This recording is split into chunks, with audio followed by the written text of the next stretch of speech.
Welcome, everybody, to the Dirty Sheets on YouTube. It's Cav, it's Billy. We are going to give you the top 10 best storylines in wrestling of all time, in our opinion. Like I always like to say, Billy, you're entitled to your own opinion, but I'll tell you why you're wrong. I'm Cav Manning. I am from the Lingus Mafia podcast. All my nonsense you can find at Lingus Mafia. Just follow that and you can see everything I do.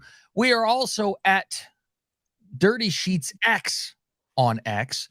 And that's where we have all of these multiple shows. You could sign up on Podbean and follow us there, but you're better off if you have an Apple phone and you could get your podcast from that because it'll just show up there and boom, you click it on your phone and you're ready to go. I'm with the number one man for all of your sports betting as well as all of your wrestling information, all the news and information that come along. He comes up with it first, and he's been proven, even though people like to say the sky is red when it's right in front of them, Billy. You know that, Billy Body. Yeah, and they never backtrack with that whole thing with Rock coming out this week and saying, "Oh, I was supposed to do WrestleMania 39, and then I didn't do it," and then kind of going round the houses with the reasons, and then we see that TKO have listed in their filings that Vince McMahon is a risk. Well, yeah, he was a risk for the fucking Rock last year as well. So, yeah, I don't know. Like this is what we've got ourselves into. We've got content that goes out to people that support us, but also a bunch of idiots that just want to bury everything that you do. And that was particularly evident on K100. But then again, we found out this week that was because I was right about that too, because some moron was trying to get me kicked off the show the entire time I was there.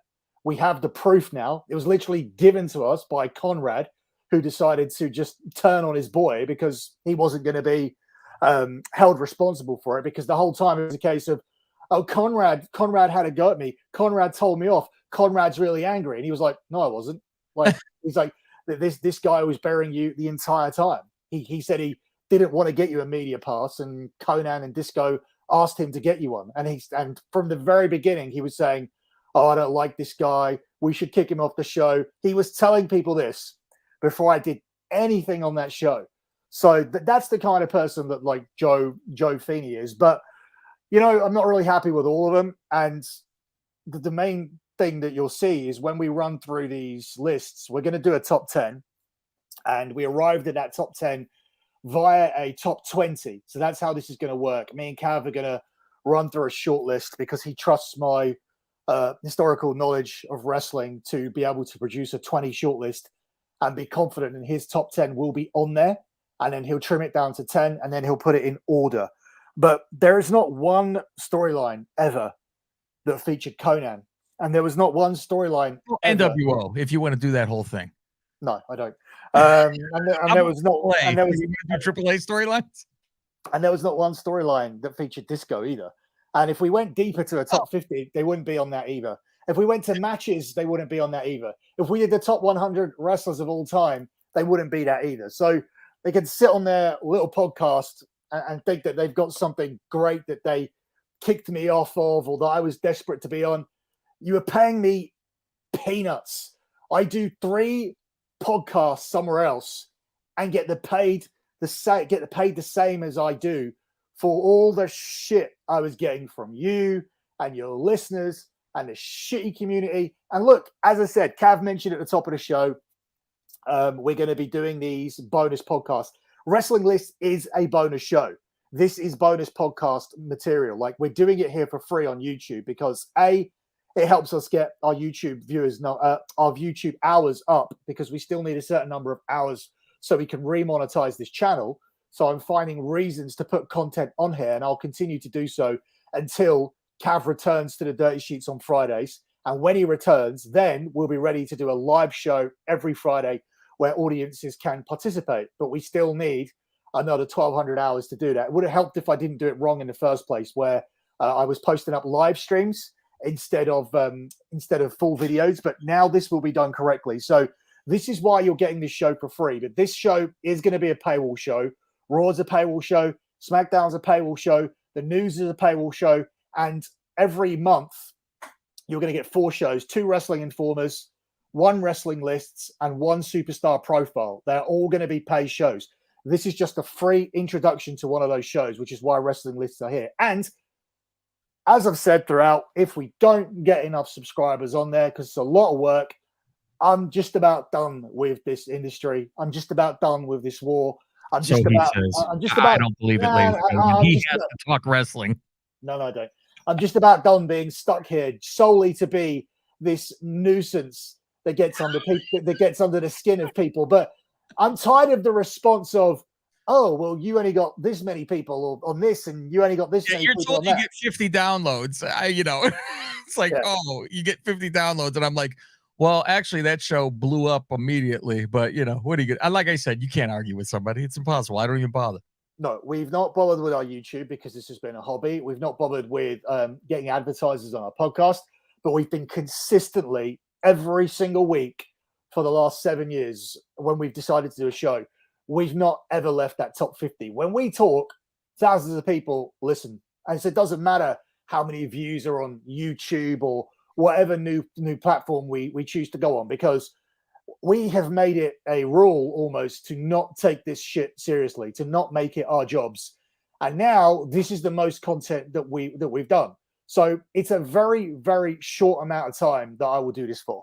And if there isn't enough subscribers there, if we don't, if we're not comparable to K100 or JD from New York, all of which is shit content.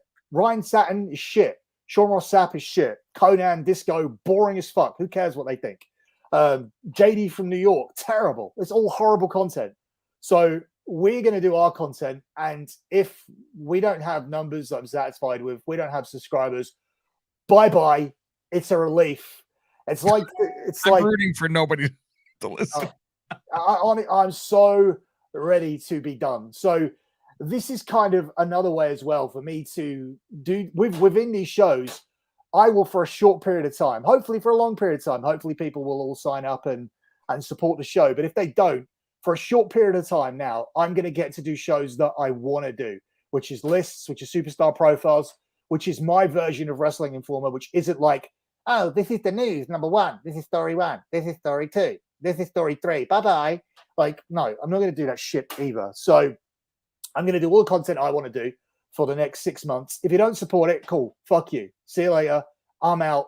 I'll concentrate on all of this gambling content that I do that pays me 10 times more, which is why I'm sitting here in a house that's fully paid for with no mortgage, and why people are playing the Billy Bingo game. Mark off, I make more money than you.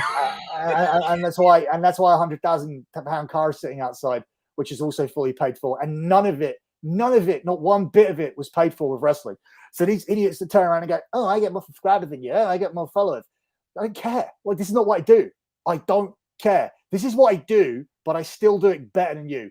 My analysis and the things that I have to say about wrestling will always be more interesting than anything that Conan has to say.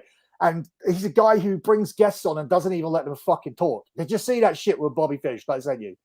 I did, but I don't see the fucking issue there. I was like, it was a conversation. I mean, he's giving his opinion. It's his opinion. What are you gonna do? It's his show. You don't give your opinions on someone else's interview when you got it's not a chit chat. It's a fucking you're our guest. We want to hear your stories. It's not like, oh yeah, before you carry on, here's my story and here's my take and it's like he wants to do an interview, but then he like gives him multiple choice answers based on his opinion. It's like, just shut the fuck up and let him talk and give you his actual answers. Their content is horrible. Like, I sat there for fucking 18 months and had to listen to this horrible content, wondering who the hell listens to this and watches this. It's awful. It's one of the worst shows out there, especially with that Joe on there as well. Like, what did he contribute to anything? Have you ever seen a more boring, worthless, pasty virgin wrestling fan in your life? Have you ever seen anybody? It's more of a waste of space. No wife, no children. I'm not surprised. Like who would? What's his purpose? What's his point of Joe? I don't really listen to the show. I haven't. I've listened to here and there on YouTube. That's what I've done. There's only probably three podcasts I listen like religiously to. One of them's Nash. I love the Nash show. That's fun. The hell, I listen to the stupid My Awful Bears stuff. You know, what are you gonna do? But this is a list show, Billy. So should we get into our lists now? How did you want to go? Yeah, let's put that approach list. This. Let's do a list of stupidest thing wrestlers have ever done. Number one, Kevin That Nash. might be a good list. Yeah, Kevin. Well, quite high up there would be Kevin Nash telling his son to get vaccinated. That would be pretty high up there on the list of stupid things that people did. My dad died from a heart problem. Thank God it was in 2018. Otherwise, Billy would have blamed it on fucking the shot. So your dad did drugs and hookers. So like, well before, not hookers, but he was a playboy, that's for sure. But the drugs were well before that. Cocaine, all that good stuff. But the whole side of that family, if it wasn't for medicine, they're all dead at 40. All of them. What do you think of the Christian stuff? Are you as fantastic? So as a dadless person, as a dad guy, you're not offended by. Please, nothing can offend me ever. There is nothing that could fucking offend me. I mean, the most thing I'd be offended by is, telling me how horrible my football team is. But I'm immune to that at this point.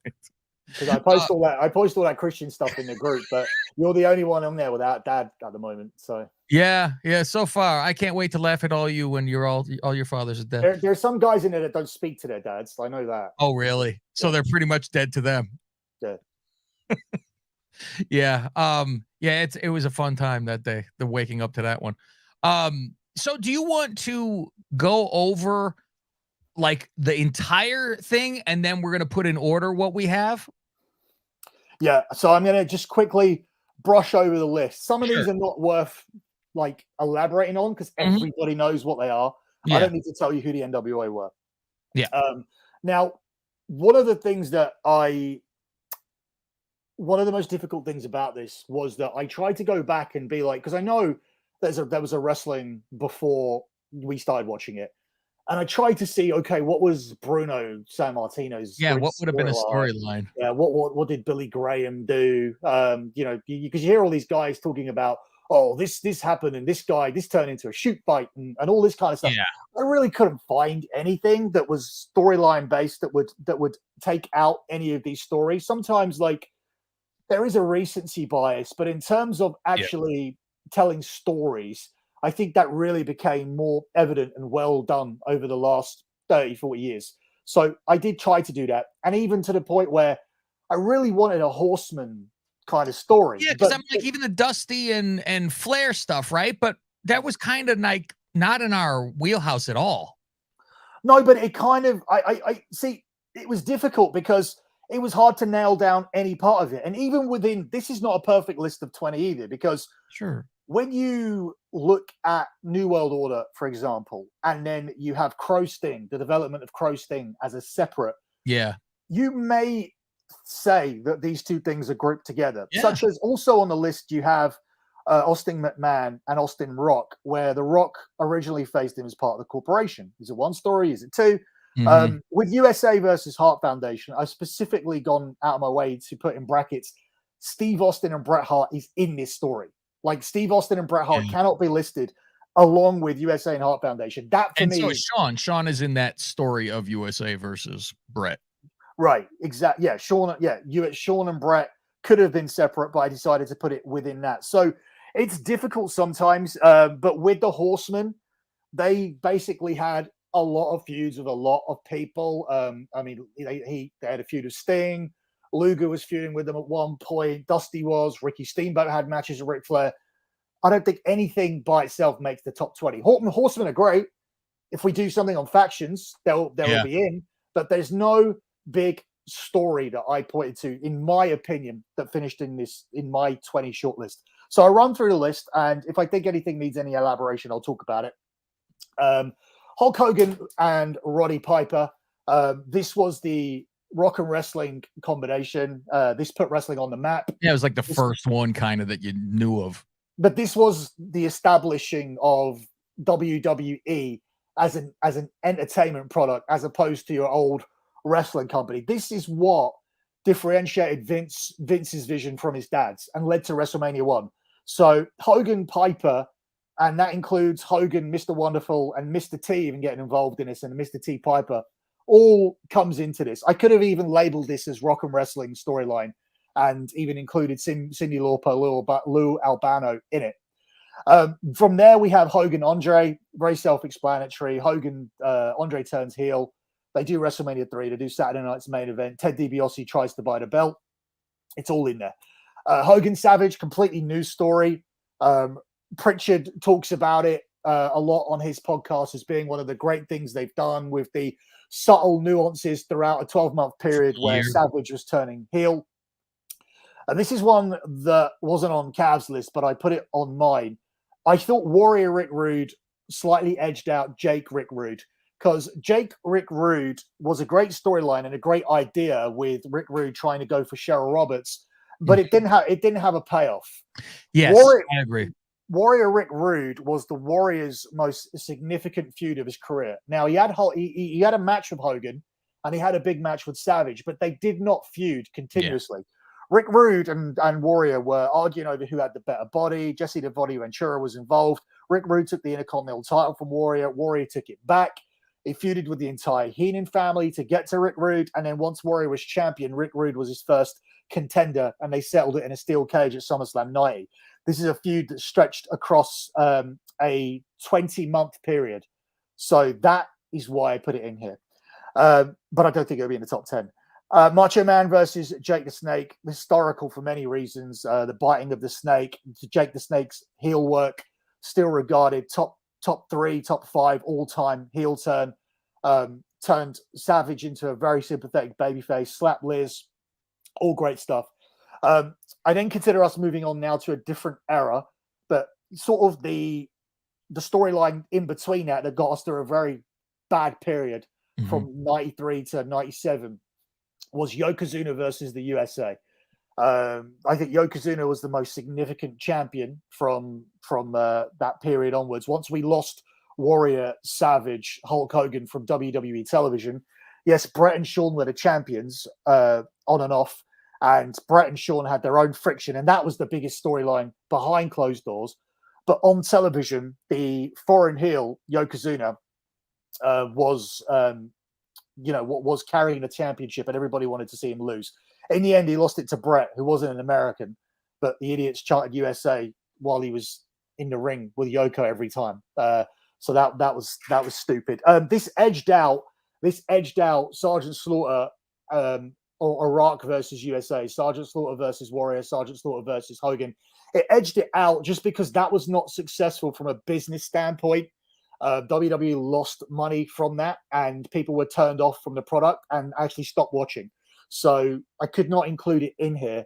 Although I would have, if I was older, I think 18-year-old me, 20-year-old me would have enjoyed the fact that WWE were just using a war to do a wrestling storyline. I would have found that quite funny. Also missing out narrowly was Bret Hart and Jerry Lawler. I thought that had some really good, had some really good shit in it. Some of the stuff Lawler was doing with his parents was really good, but it didn't make the cut. So USA versus Yoko did. But I don't think it's a top 10. Speaking of honorable mentions that might get into the top 10 if I would have even thought about it, but you mentioned Jerry Lawler, one of the best storylines ever that wasn't on major television, obviously, was Kaufman and him. Right. That was fucking, I mean, that shit stands the test of time on Letterman, and nobody knew if it was fake or real. That could really be up there for that. It's major. But again, like I tried to stray away from too much stuff that didn't actually have matches. So the next one you would argue didn't have matches either, but it was just so iconic and historical, and that's the loose cannon Brian Pillman. The whole turning of the loose cannon across 3 companies, where he asked them to fire him because he was acting off key at WCW, and had it all planned with Bischoff, and then tricked Bischoff into firing him so he could go to ECW, and told Bischoff that it will look more real if you actually did fire me, and used that to negotiate with WWE. But the character work here is among the best. And it really does put a lot of pressure on his son, because his son now in a PG era can't do this. And I don't think he's got it in his locker anyway. No one's been able to do this. It's not been able to be replicated ever since, from Pillman trying to piss on the crowd to saying, I'll do what, I can't remember what he said. I quit Booker Man, or over at WCW with coming over and trying to shoot Stone Cold Steve Austin in his house. Like, this is all that's major shit. Yeah. That's too major shit. Yeah, he barely had a fucking match. He didn't even really have a match. It was all fucking mouth. No, and he had that car crash too, which stopped him from being able to move. Pretty much killed him. I also, honorable mention of this would be the Triple X Files with Goldust and Marlena as well. Yep. Raven versus Tommy Dreamer. Just to show that I did do the research. How much you know about this? Not terribly much. I mean, I know the whole, the cross and, being fucking wrapped to the cross and all that kind of stuff with the ECW, then you have Dreamer's son, shit like that. But I don't know. Like, I wasn't plugged in.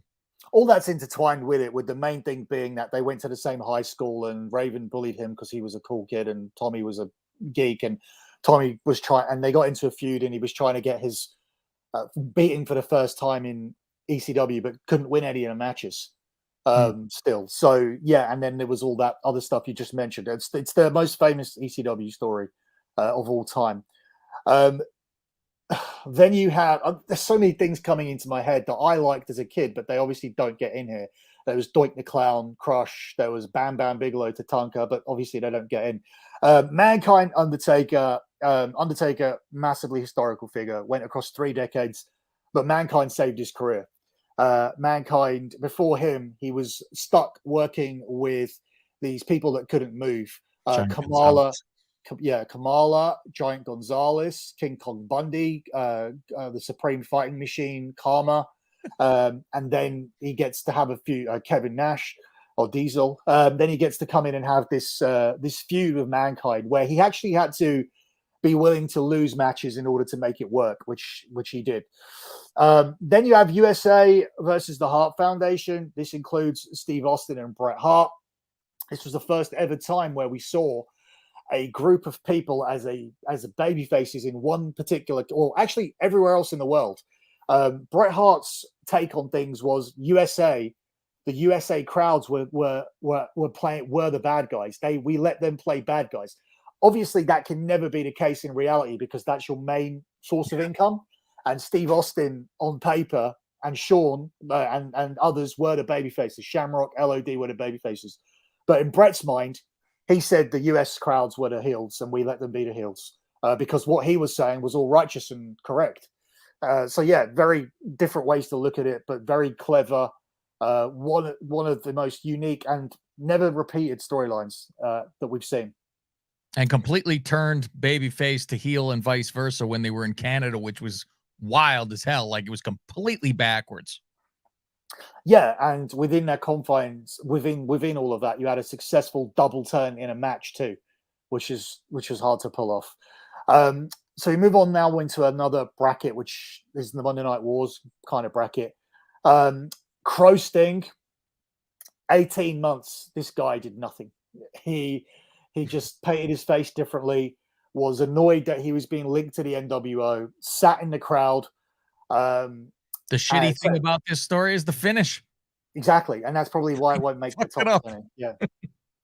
And as a result, that hurts the overriding story of the NWO, because the NWO, from that point where they were dominant and Sting was supposed to take them down, it didn't get executed correctly. And then we had several rehashes of the NWO. But at its beginning, the introduction of Hall and then Nash and then the heel turn from Hogan, this is what almost makes this guaranteed to be in this top 10 when you look at how it started out. And it was the first time WCW say that they sold big merchandise. Mm-hmm. And it was the first time that I can remember, unless you know any different, because you're older, that heels sold merchandise in wrestling. Do you remember that prior to that, where heels sold merchandise in wrestling?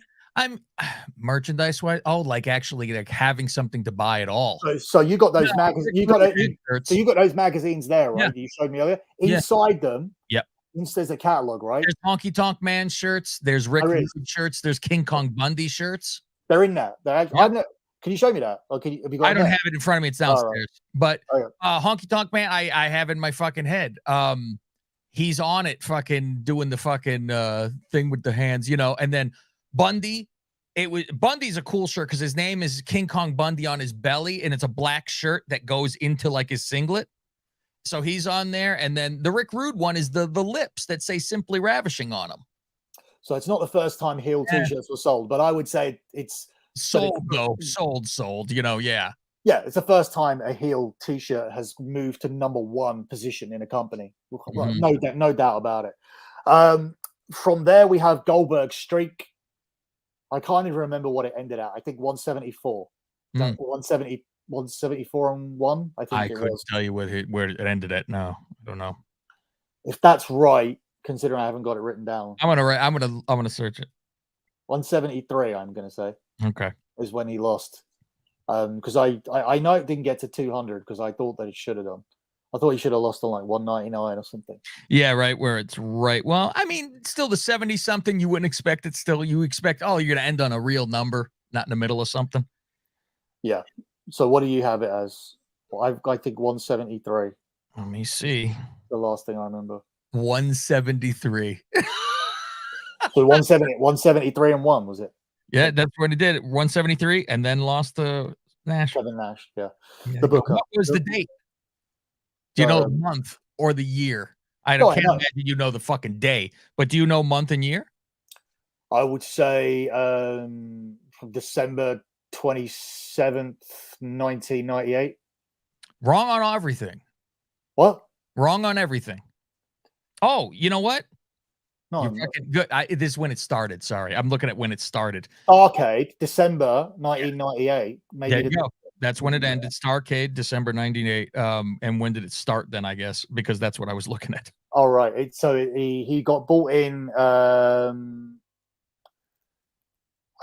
only think he got bought in at some point. On fucking Nitro. Just he beat Hugh Morris. I think it was at some point in early '97. I don't think it was '96. Right in the middle, June 23rd, 97. Yeah. Yeah, there you go. Okay, continue on.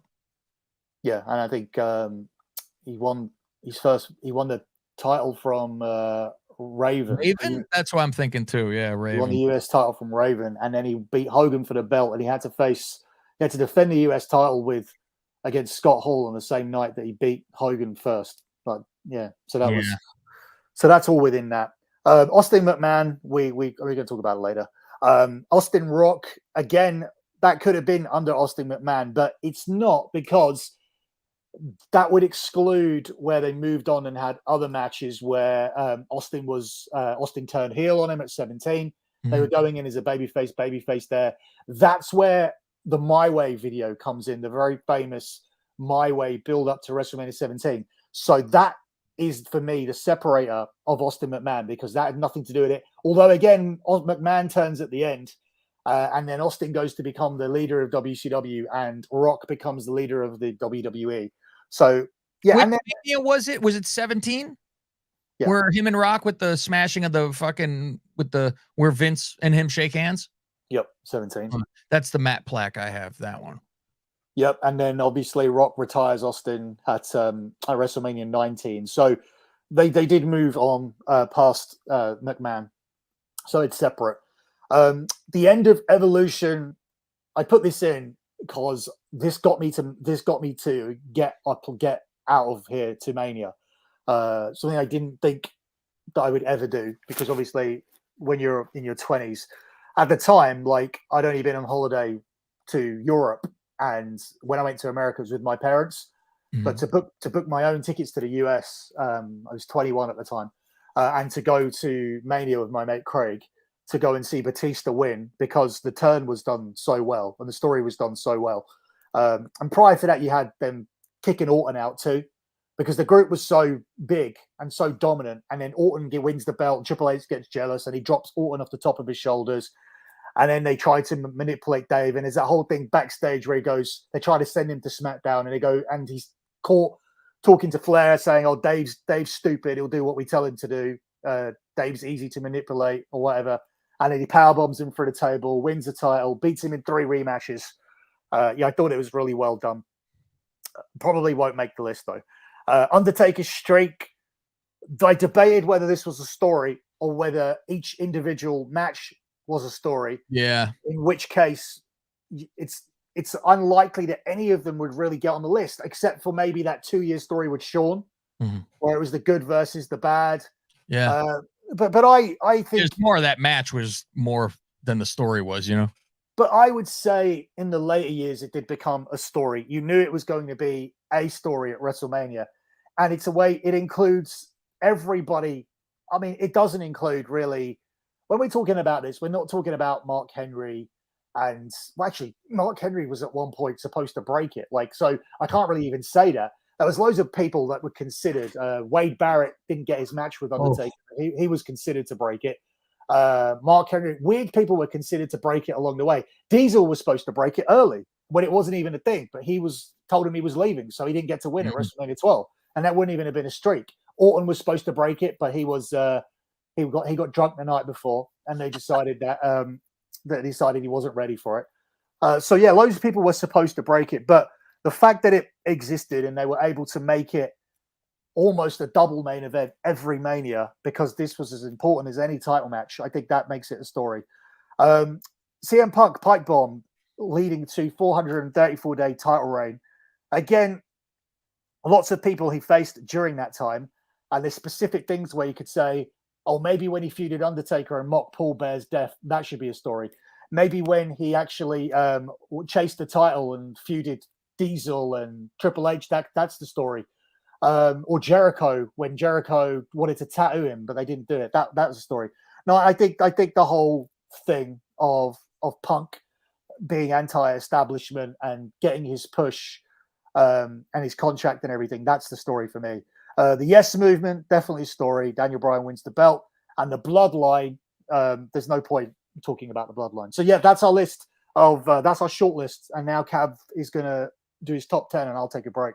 So I wanted to give a couple honorable mentions that actually weren't in there either. DDP and Macho Man was like feud of the year in the PWI stuff. So that was during the time of the wars, right? Where we weren't, I know I wasn't like locked in with WCW, and I hated everything they did just because I was fucking, dumb, being, all WWE, fuck everybody else. But I'm like rewatching it now, and I'm at that point where it's constantly, they're attacking Kimberly, all that kind of shit. And DDP, it's a big step forward because he actually beats Macho Man, stuff like that. Another one was Jake and Rick Martel, because of, you would think, who cares, right? But the lead-in for that blindfold match is Martel blinding Jake. And to me, Jake is in so many good storylines because of how good he is, whether it just be acting or whatever you want to call it, right? Selling everything. I mean, even when Earthquake squashed the snake, that was good. But even another Earthquake, like, oh my God. Another Earthquake story. I mean, another Earthquake story would be with Hogan. That was one of the cleverest things of all time, because they managed to collect. They managed to take over 100,000 addresses and phone numbers through a get well. Back. I still have it. You know what? It's probably worth something. You got a postcard back from Hulk Hogan, a picture of him, and it's typed out, and then it's signed like a stamp that says TM next to it, but it thanks you for the well wishes. So they did that, and then they had the bracelets. Remember the bracelet you could wear to support Hulk Hogan? So I have all that shit still. I'm like, that card, I bet you, is what's worth something. While he was actually doing Suburban Commando. Man. And on Saturday Night Main Event, because I just reviewed them all for my show, they have a whole video of Hogan. It's like his music, and then it goes into sad I'm a Real American music. Oh, yeah, I remember that. Yeah. And it shows his locker slam because his cross is hanging in it. We were like, Yeah. what the fuck is this? So that's in there, right?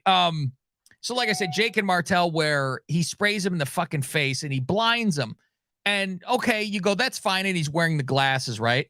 But then when he gets into a fight and the glasses fall off and you see one eye is fucking white, that completely fucking changes shit where you're like, oh my fucking God. You know, he has one eye that's fucked up.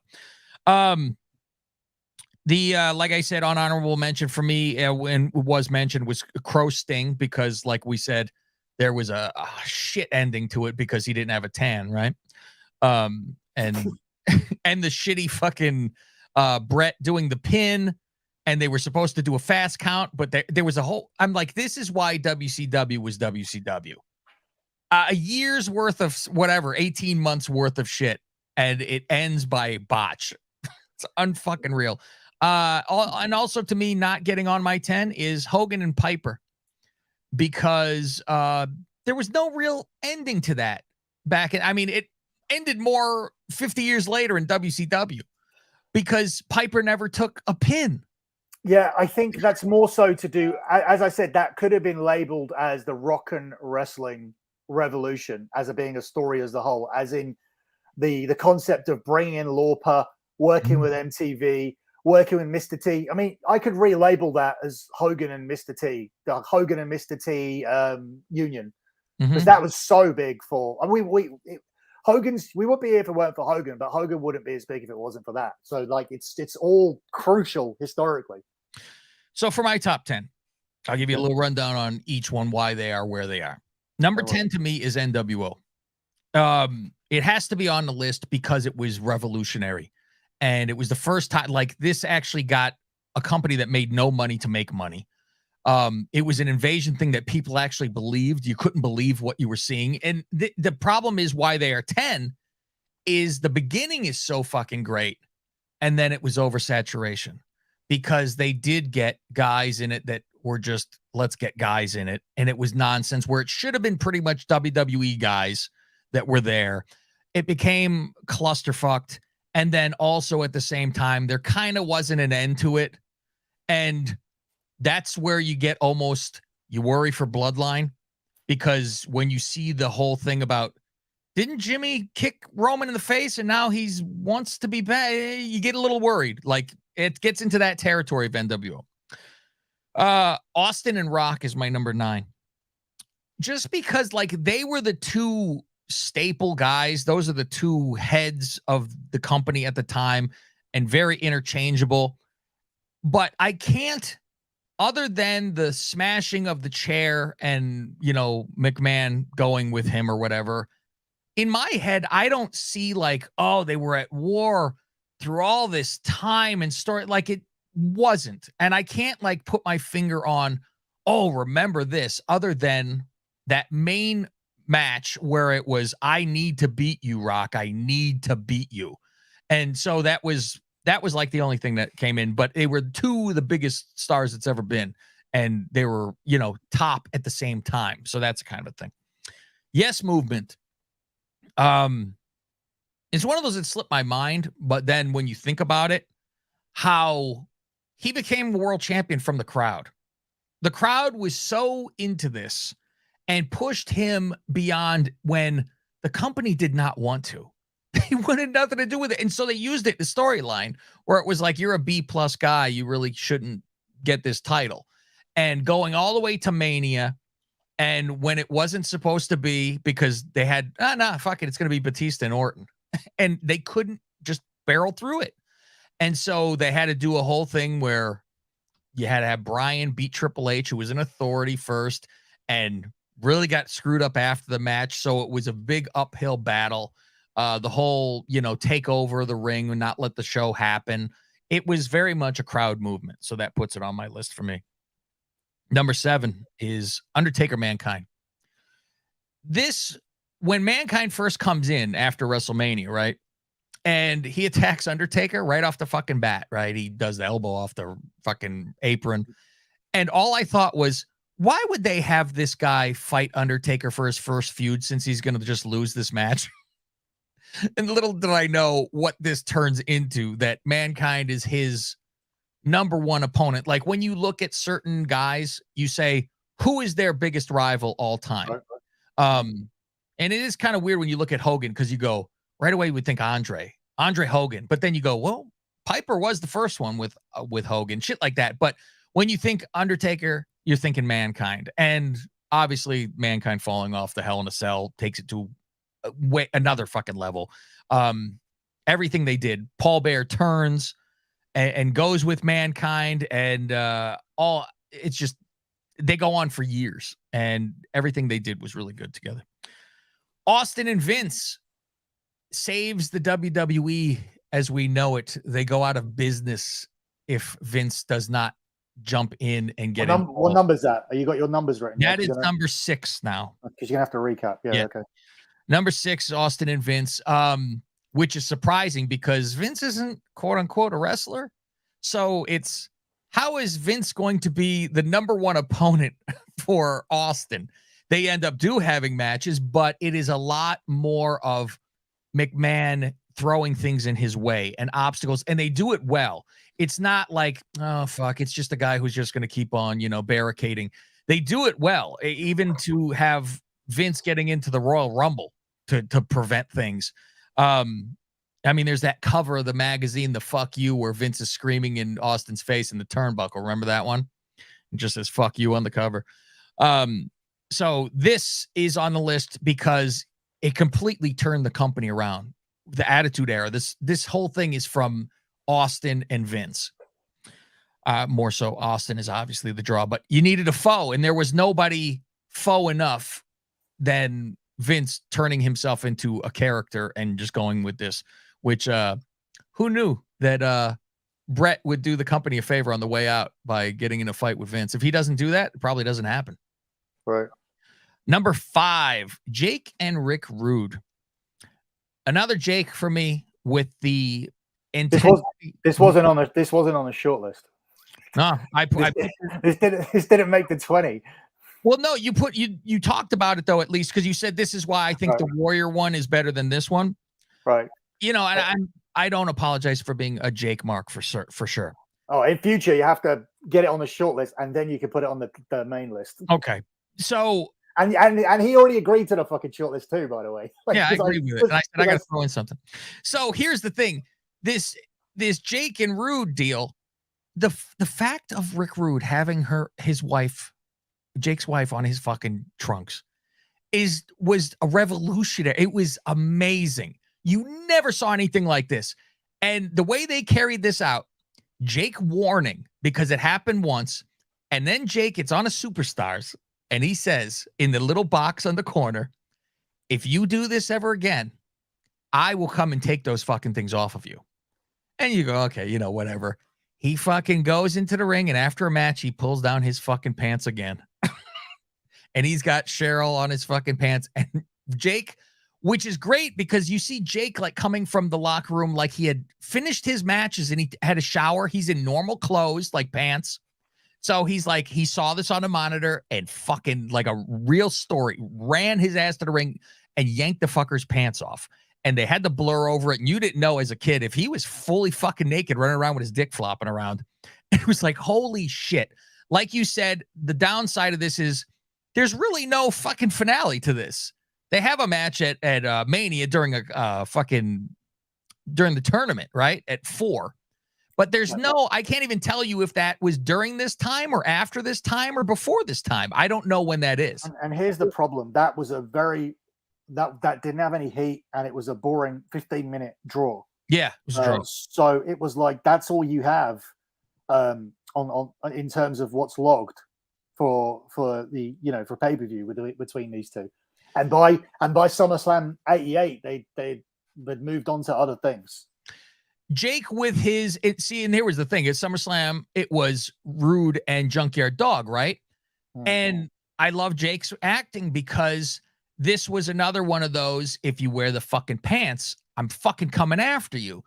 And fucking Rude pulls down his pants while he's on the top rope and does a fucking fist to JYD's head and crawls to the camera and kisses the camera and shit. And here comes Jake, full steam, beats the shit out of him, clotheslines him over the top, and it's a disqualification. And Junkyard Dog's like, dude. And you see Jake doing a fucking real life thing. He's like, I'm sorry. I apologize, and this and that. So that was but you have both guys on the card. Like Rick Rude takes on Junkyard Dog, and Jake just beats Hercules in a 10-minute match later on. One of my favorite DDTs too, because it was even though the referee gets in the way, I remember it like it's fucking yesterday.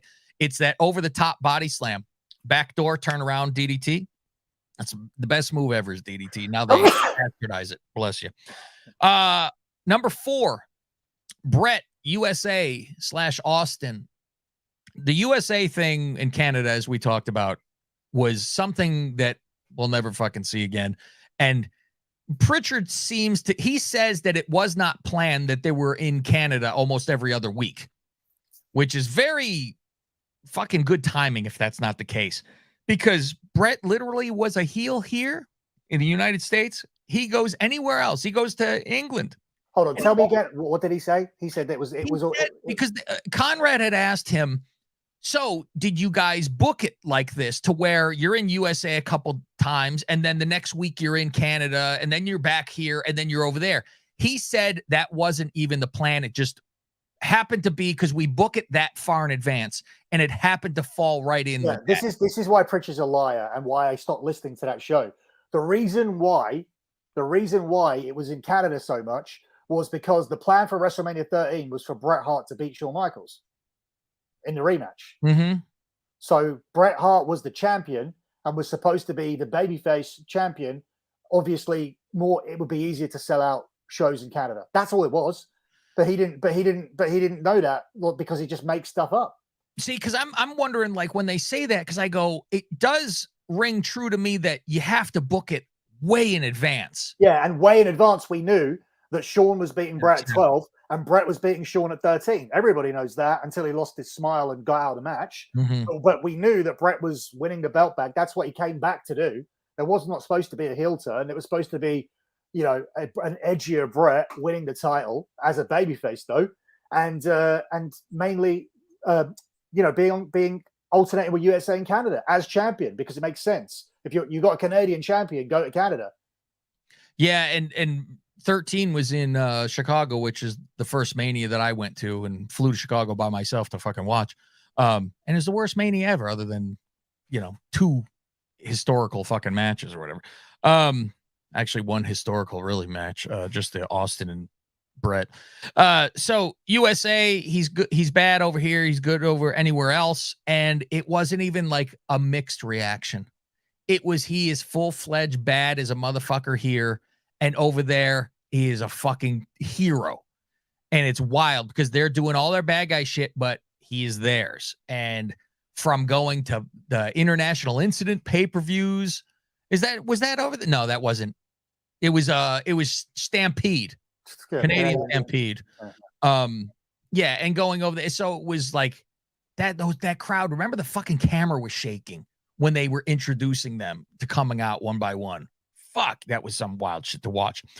So yeah, Brett against USA, and then all hell breaks loose to end this thing with him and Shawn, which shows why Tony Khan can't do anything the correct way, because Shawn and Brett hated each other's fucking guts. And guess what? Vince said, you guys are main eventing fucking pay-per-views and you're doing it for titles and this and that.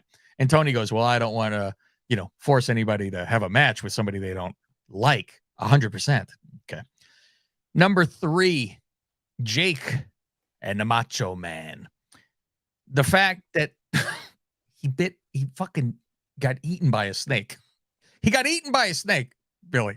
Fucking a cobra on the fucking arm of Macho Man. I don't know how much you would have to pay me. I don't care if there's no venom. I don't care if, whatever.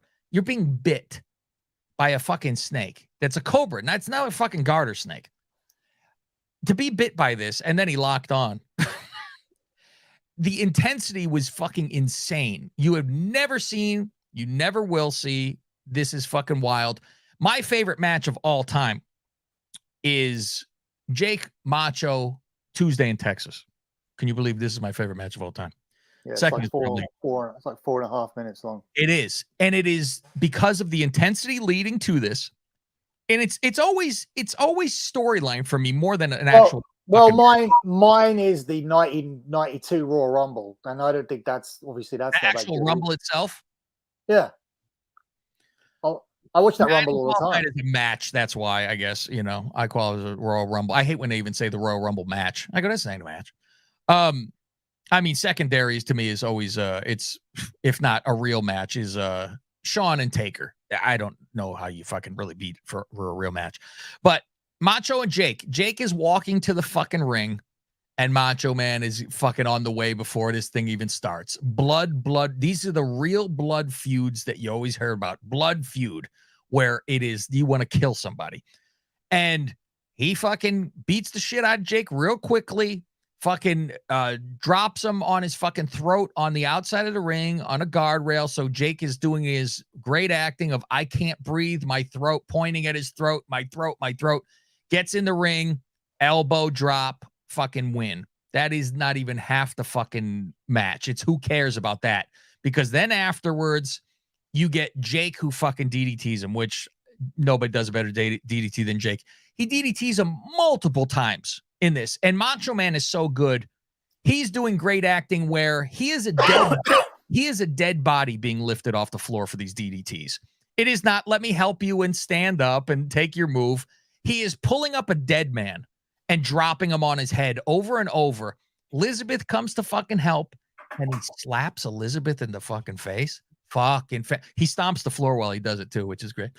It's fantastic. And then the interview afterwards is, fuck, when I jerked her up off her knees by her hair, oh, I would pay for that kind of fucking.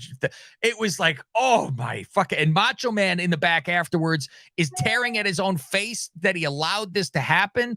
And fucking, he's ready to fucking kill himself because he allowed Jake to slap Liz. Fuck, come on, that's fucking fantastic. Number 2 is the Bloodline. This is the longest fucking thing there has been in a very long time. I can tell you that anything else has gone through. Now, there's multiple stories involved, but they have kept it. This is the must-see TV stuff, is Bloodline. Right when you think, okay, how could this, where are we going next? There has been always something. Solo comes to save because no one else is there, and you never saw him before. So there's always somebody being added to it. And then there's the dissension. So the reason it's number 2 is you don't know about the end yet. We know the ending of everything else that we've talked about.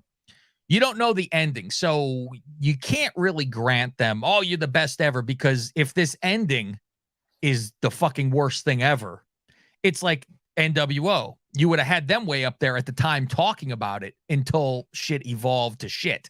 And you said, well, fuck, now we got the finger poke of doom. It's shit like that. You go, well, it is a gamble. It is a gamble to have it number 1. And when I'm not, if I was to have it number 1, it would be on the premise that we heard the reaction to The Rock last Friday, and we can only imagine the reaction if The Rock's out there and Roman's music plays, or vice versa. The first time Roman's out there and The Rock's music plays, if they can get it done, if they can have that match done, and they can have week to week Rock Heyman, Rock Roman, all of that, they can do it and find a way to get those other characters involved on the outside. Like, oh my God, this is The Rock. He hasn't done anything to us. What's Solo going to do? Is Solo's meal ticket to Rock? Is it Roman?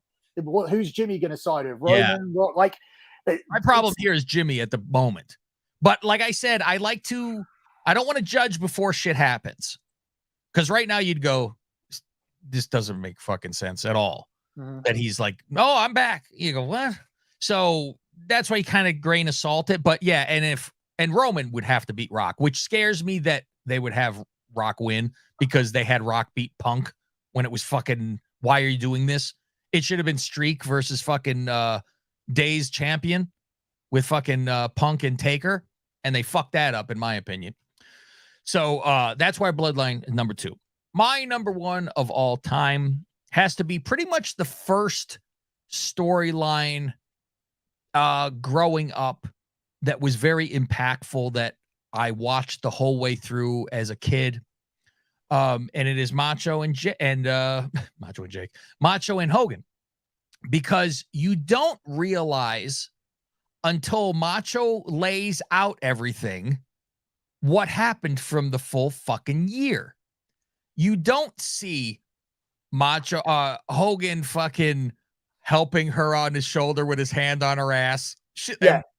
Go ahead. And here's the thing. I got this on my list, but I can skip over the discussion. If you have it number one, it deserves more discussion here. But I think that's a story that was great when you were a kid. Yeah. But as you watch it back, and it's documented by, this is one, Pritchard's show started to suck, but this was where he was good, because you could tell he was more involved, more invested in this. He wasn't just making stuff up. And he talked about the nuances. Then I heard CM Punk talking about it. And then also, now we are men. We've had girlfriends. Like, we didn't have girlfriends when we were, well, when you probably did, when this story I know happened. where you're going with it, though. Yeah, go ahead. you were probably 25, 30 when this happened, but you might have had a girlfriend by then. But like, I didn't. I was a little kid, so I was actually 5, 6 years old. So for me, a lot of wrestling was watching stuff back. Not, and this didn't happen while I was actually a fan. And then when you watch it back, first of all, when you get back into wrestling, you watch it back at 10 or 11 years old because you want to know the history. When does this happen? What year is 5? 89. Okay. So then I watch it back now, watch it back as a teen. And then I watch it back as somebody who's had girlfriends, who listens to the explanations and listens to the nuances. And yeah, like now it's suddenly a much better storyline. And then also what people don't talk about is just a good guy. Well, there's also the longevity to get out of it as well, because it actually started in 87 where Liz brings out Hogan to save him from Honky. Yeah. And it runs all the way into the 90s because the rematches last all the way till Buster Douglas knocks out Savage, which was supposed to be Tyson. That's a long time to actually hold people's interest. So go on. I just want to make sure you got that.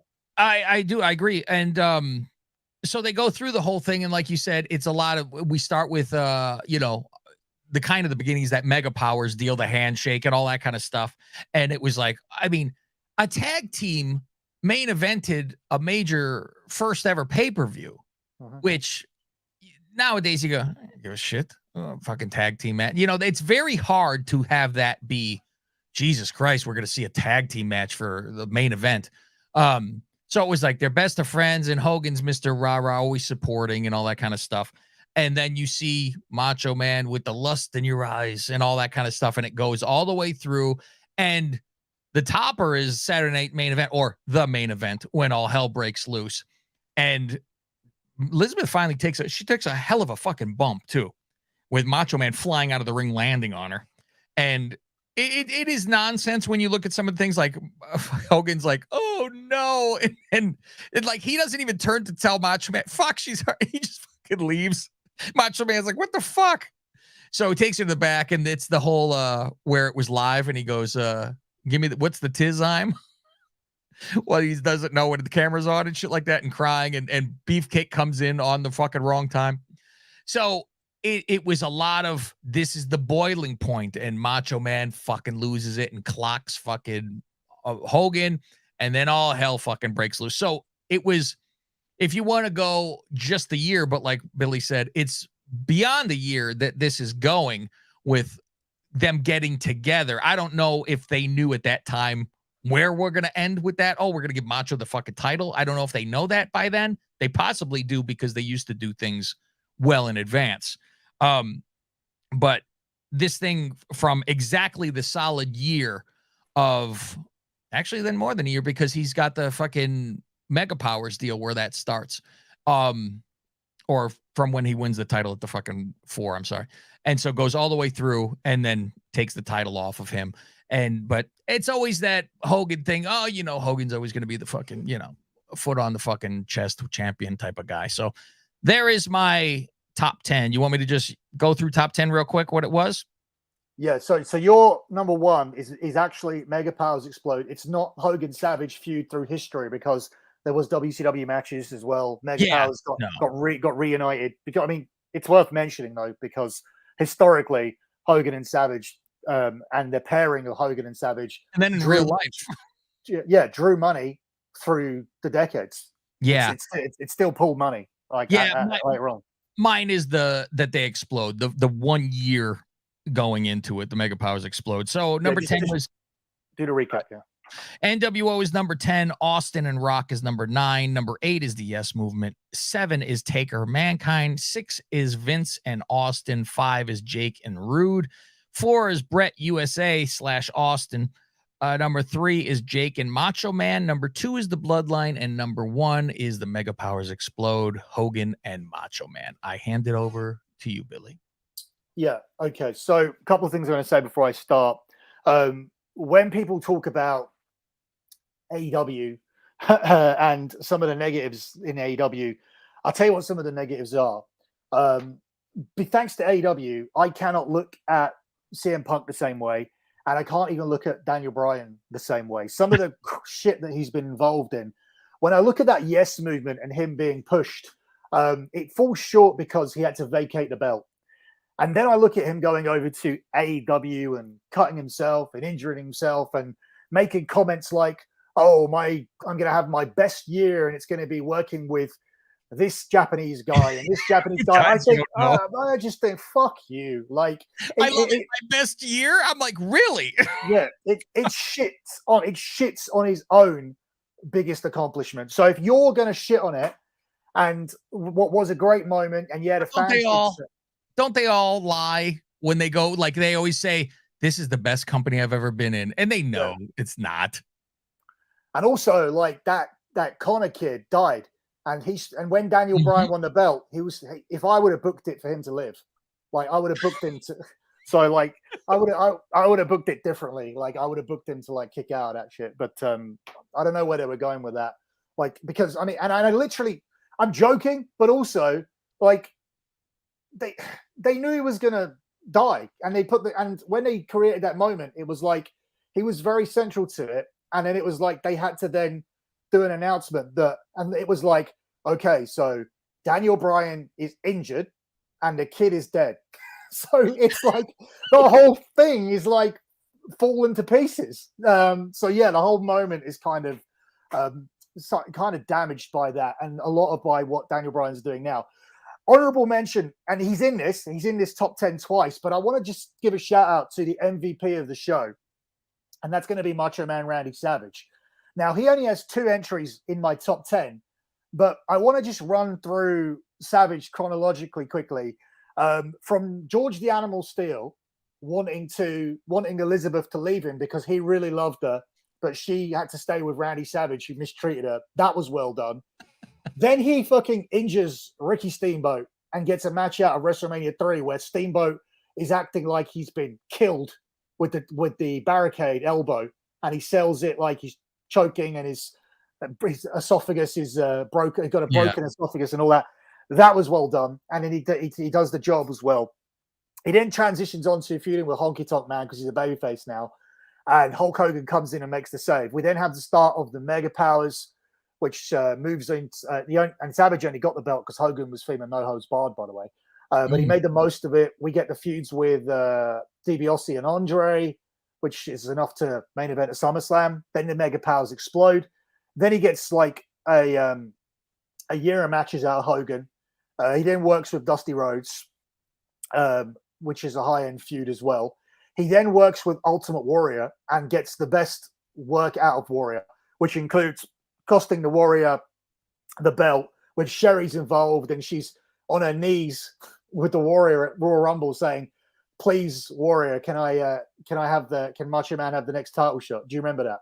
When she drops down to her knees, and it's even though it's like PG at the time, the crowd are like, he screamed in her face. Yeah, but the crowd did that. That. Like when she goes down to her knees, like they're like, they're whistling. I'll do anything you want for a title shot. All right, fuck it. Yeah, so he has that feud of Warrior, the career ender. Comes back, has that feud with Jake the Snake Roberts. This is all like top tier. The feud with Jake the Snake is top tier.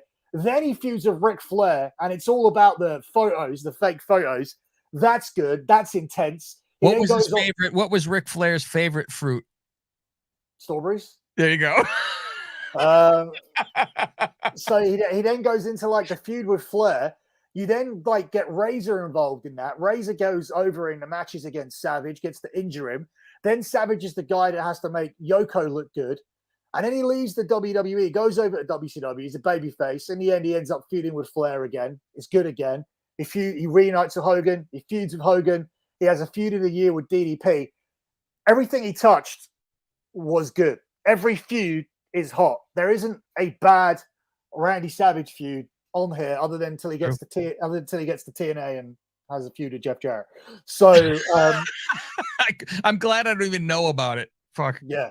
So that's why he gets honorable mention, because every feud is, I would say, I put all of them. If this list ran 50, if this ran 50 long, all the way down to George the Animal Steel, all of them would get in. DDP, George the Animal Steel, Hogan, Roberts. My favorite is that Vince was like condoning a rape of Elizabeth by George, the kidnapping. At least she'd be in the arms of someone who cared. So I'm like, so the guy who was trying to break into fucking Sonya Deville, he loved her though. What's the problem? Vince is like, at least he fucking cares for her. Fuck. And Savage said to him, like, look, we both love your daughter. At least she's in the arms of somebody who fucks her. Yeah. All right, so here's my top 10 then, with that said. Number 10, I've included in here because we're not sitting here without it, and maybe that would be a good thing. The Rock and Wrestling. I've renamed it to Rock and Wrestling. The Rock and Wrestling. This integrates Mr. T and Hulk Hogan's union. The feud of Piper, even though Piper wouldn't let him pin him. WrestleMania 1, you get Muhammad Ali involved, Cyndi Lauper, Lou Albano. Hulk Hogan goes on to have matches with Mr. Wonderful from this. So yeah, the Rock and Wrestling story, WWE partnered with MTV, is number 10. Has to be in. Can't leave. Do you have that on that list? Well, you had Hogan and Piper.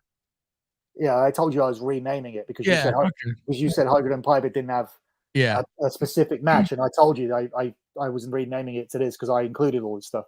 Okay. Number 9, I've put in a loose cannon, Brian Pillman. We're talking about it now, and there's literally document. We've just done a Dark Side of the Ring. Like, was a lot of it was about that, and obviously his death as well. But it'll never be done again. He went across 3 companies in 2 years. Pulled a gun out on somebody, tried to get his dick out on a crowd, cut like the best promos you've seen. Genuinely, people in WCW thought he was losing the plot. Wrestlers have, to this day, come out. Nobody's come out and said, even in this dirt sheet kind of time, yeah, I knew what was going on. No, nobody said it. Like, it's still, the story is held up until this time. Steve Austin didn't know. DDP didn't know. Eric Bischoff was the only one that knew. Everybody got played, and that's a very difficult thing to do in wrestling. Good shit that was.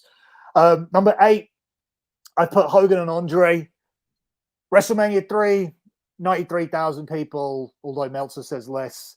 You still needed the right opponent to be able to sell out that stadium, which obviously laid the groundwork for future stadiums. Match was terrible, but everybody wanted to see the feud. The turn was good. Heenan's work was good. It went all the way on to a SummerSlam 88 main event. And in between that, you get 33 fucking million people to watch a match on Saturday night's main event.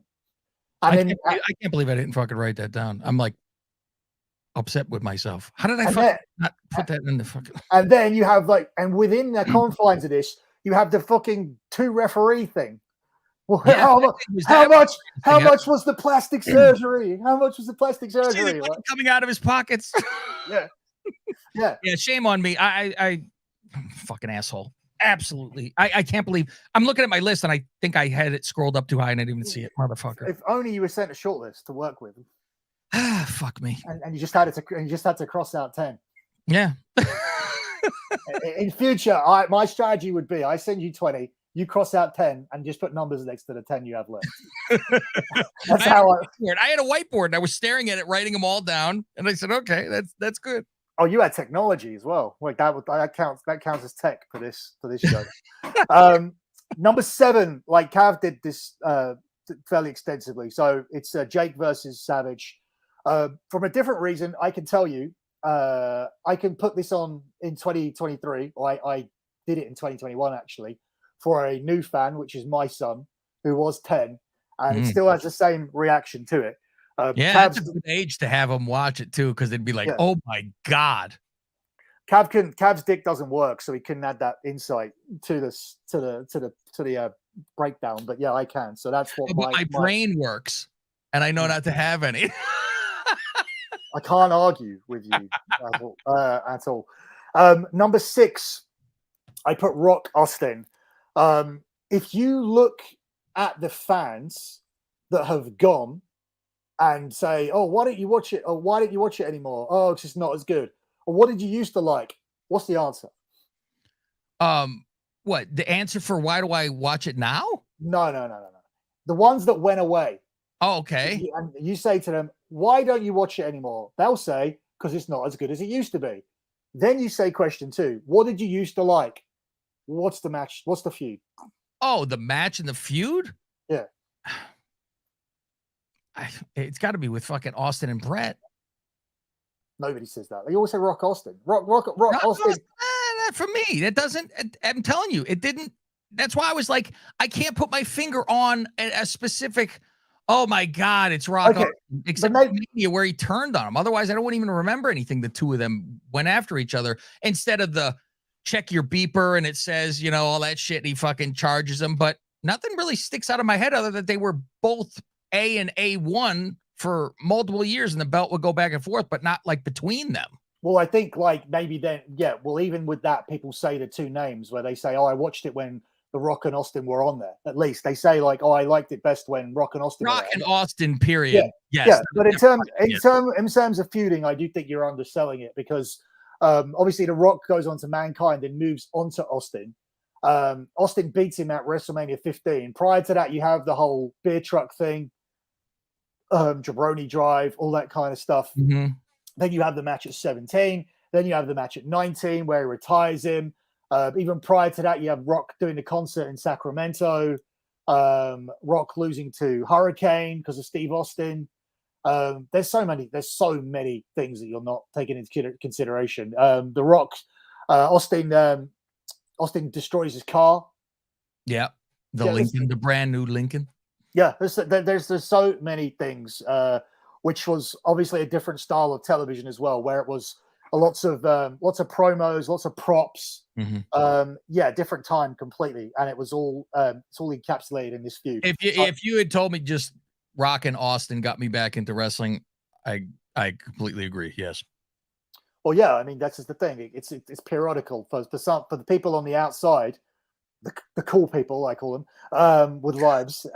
So for them it's periodic because it's like, okay, I was a fan of Hulk Hogan and Randy Savage and Ultimate Warrior. Then they left. I didn't really watch 93, 97. That's what they all say. Oh, I like Bret Hart, but they don't know about him as champion. They don't know about Shawn and Bret, right? So then they'd be like, well, I started watching again when Steve Austin and The Rock were there. And then I stopped watching again afterwards. As soon as they left, yeah. And some of them might have stuck around for Cena, etc. But I think when we're lifers like us, that didn't matter who the fuck is there. You're just there. Right. Number 5's Cavs. Number 1's the Mega Powers. So I think we did it extensively. Yeah. I had to get that into the top 5. I've also done a bit at the top of my rundown about Savage. So I don't think there's anything more to say other than I one thing that speaks out about this would be that that says a lot about it is the fact that a 2-figure pack was released last year for Savage and Hogan. For Savage and Hogan, 2-figure pack, Mega Powers pack, and you can't fucking get it. It keeps selling out. Really? It's still on pre-order. You can get it on pre-order, but you need to be quick. And because it comes in. Ringside Collectibles can't keep this thing in stock, so that's. I could get a Muhammad Ali action figure though. Yeah, just hold on to that. I might be going to New York in November. There you go. I completely forgot about it until you said that right now. I'm like, oh yeah, I got those. Yeah. And look, that's part of my number 10, Rock and Wrestling Connection. Number 4, I put the NWO.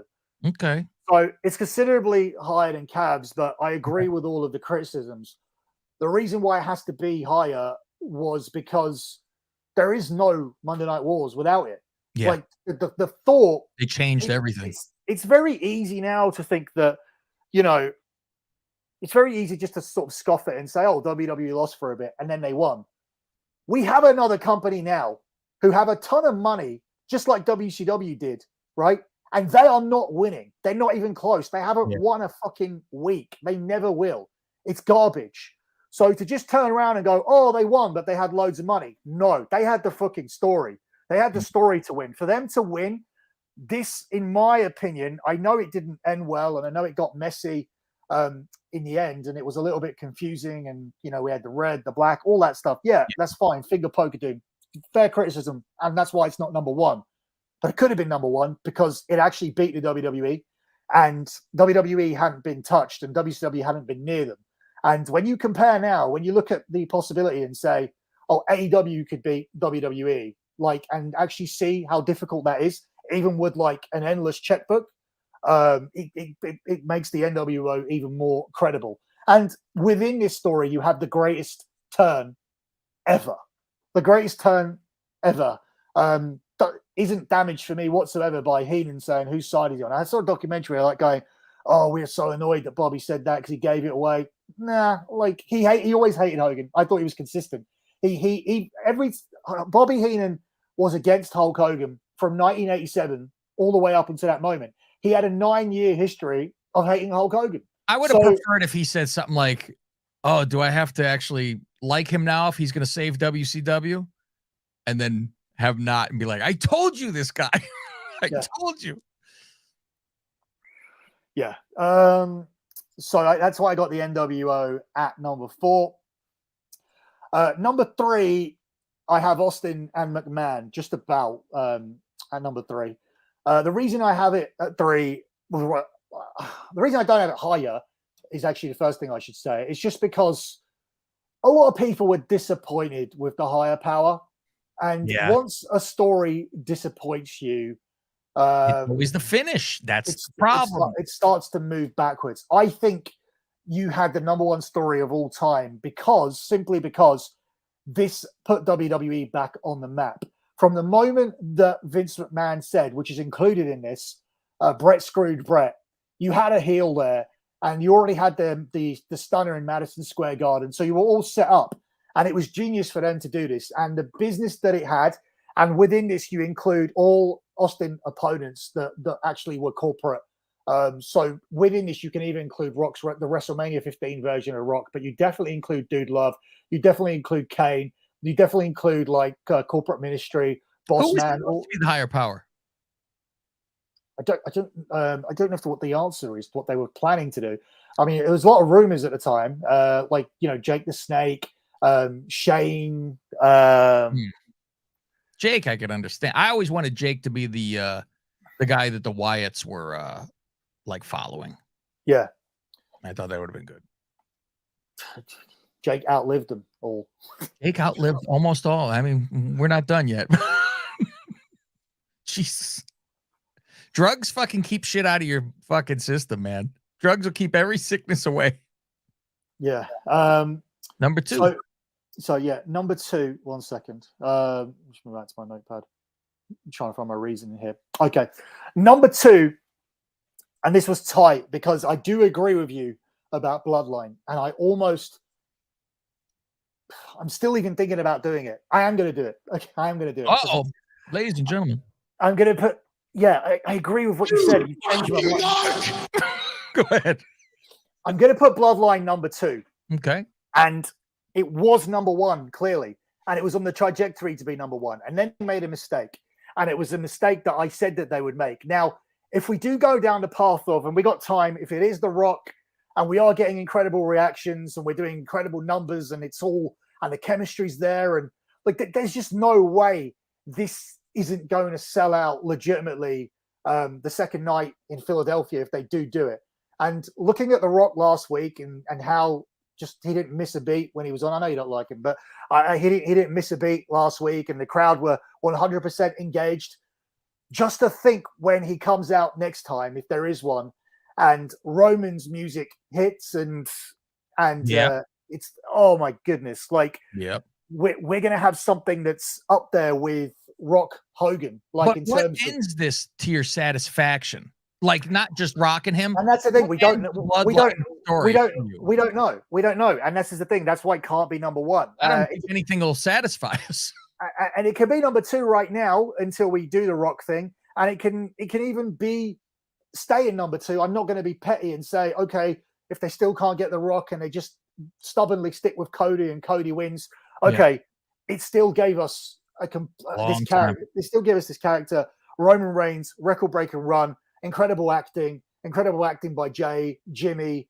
And if he loses the title, I don't think that means storyline is over, because then you could have a four-way between Bloodline guys at a Mania.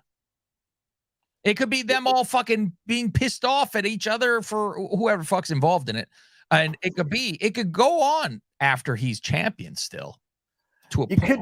You could do, but I will not put this at number one until The Rock does the match.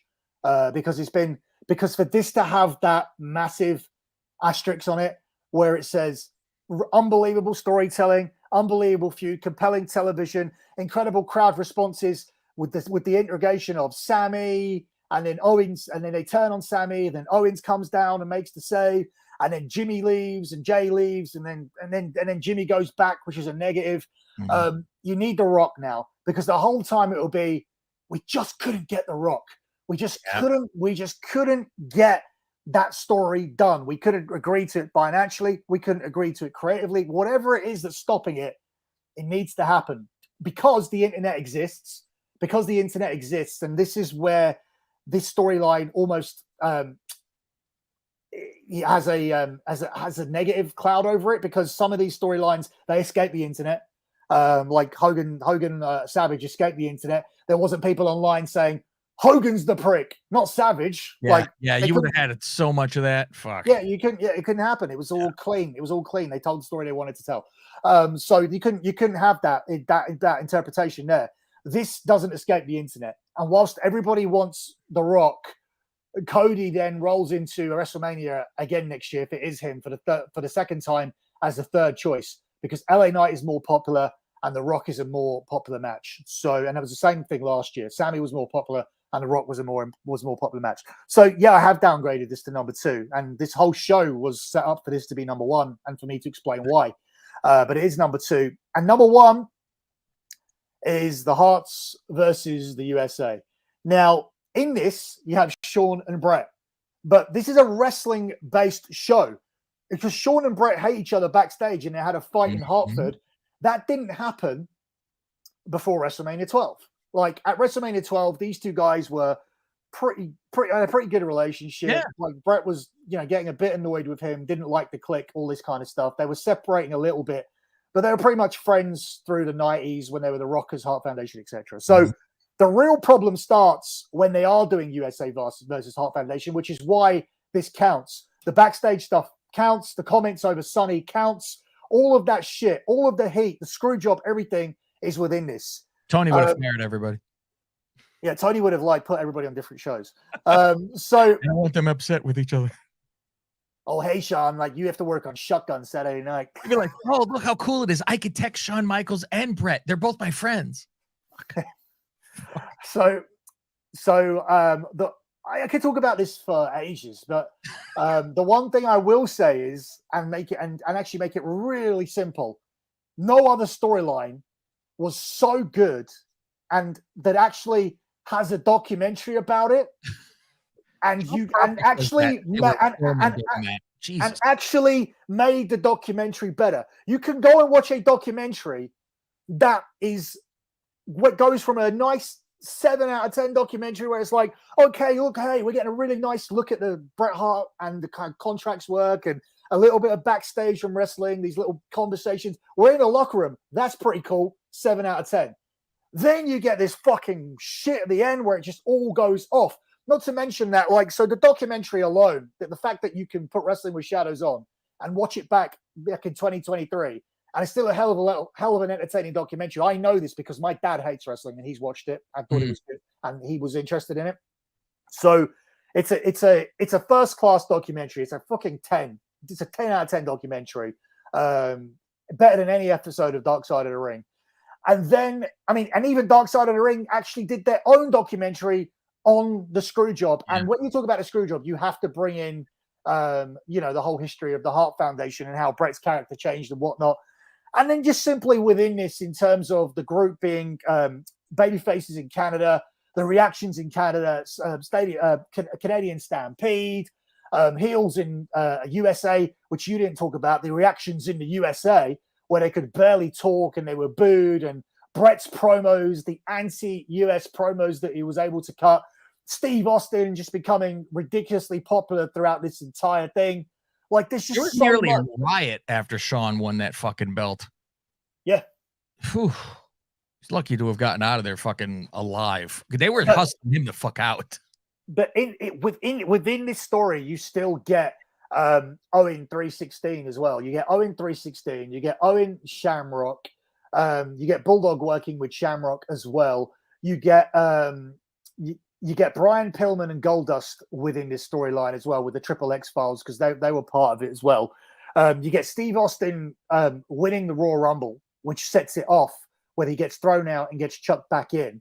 Then you get the Steve Austin Bret match. Then you get everything that happens between SummerSlam and WrestleMania, where Bret wins the title, where he spits in Shawn's face and Shawn hits Undertaker over the head. It's just so well done. Like, week after week after week, you can put, if you like wrestling, you can put this on any time, and you can watch the Raws back from '97. It made me and Cav want to do an entire show back to the Monday Night Wars, where this was like the starting point of it. The Nation of Domination locker room thing. God, it's shocking there.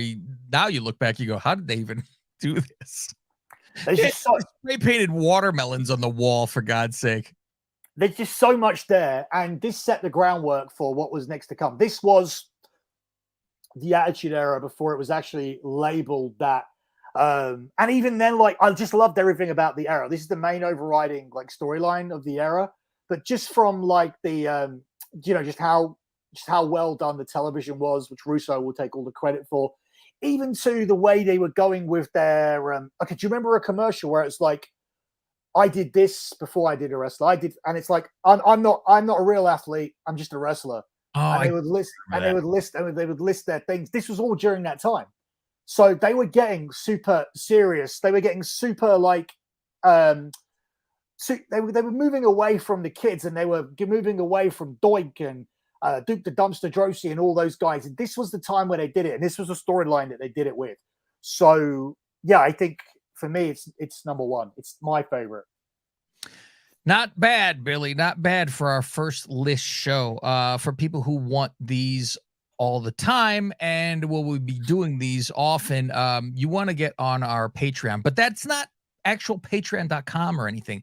This is if you go to podbean.com and type in the Dirty Sheets, you will see Billy's lovely face there. Click on that, and then not just follow, because you'll get the free shows there, but you have to become a Patreon and patron. Thank you, Billy Boy. And so you could do it that way, and then you could get the different tiers and follow that way. If you have iPhone, anything Apple, and you do your podcasts on that, just look up the Dirty Sheets podcast, and you could subscribe. You will see them pop on your feed, but they will have a lock on them. You could just get in that way. It's even easier. The Android people have to jump through a fucking hoop. So that's where that comes into. We are on X, as they call it, and that is Dirty Sheets X on X. And you could follow all your stuff. I'll answer all your questions. If you have if you're trying to find out how to subscribe and all that kind of stuff, just slide into the DMs, and I'll give you a hand over there. We will be back with more of this stuff. We hope you have enjoyed this show. Tell a friend if you like it. Otherwise, if you want to hate on us, that's a shame, because we give good content. Whatever. What are you going to do about it, right, Billy? What could you fucking do? This is better than any show I ever did on K100. Eat by far. By a lot. All right. I'm Cab Manning. He's Billy Body. We'll see you next time. Au revoir, Pee-wee.